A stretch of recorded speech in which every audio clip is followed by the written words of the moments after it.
Cé hosa? Is me sé Fearghal Mag Uiginn. Cas who? Is buíochas me a Gaeilge. Immer tú pale. Jimmer me faoi is le buíochas faoi chairde faoi sé bliana déag agus na manar agus jimmer me pel Fearghal agus Uiginn le hard sculpt fadrig maitharacha san am a bhil siar.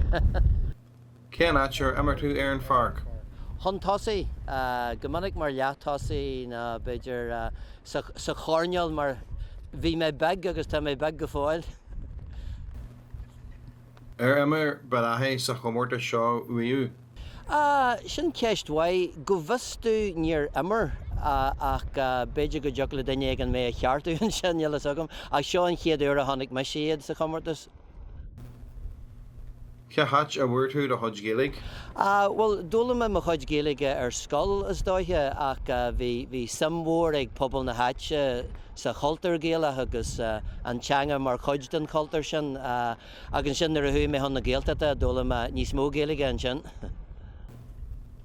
An lórin tú Gaeilge gach lá? Gaeilge ar fad a tugann sa teach, Gaeilge teanga a tí mar deartha agus teanga na clunne. Tógu na poistíí le Gaeilge agus Gaeilge le goúmuid dehan lá agus an is tá garchláán agus tá Gaeilge acusan agus ar náide is an dramór an Athair sacú Seán O'Neill agus tá neart Gaeilge ag Seán fásta mar sin de Gaeilge le bhí muid caint sa char ar an bhealachan seo aniu. Cén teanga is fearr leatsa? An Gaeilge. Ach tá rudbeg béarla an fásta.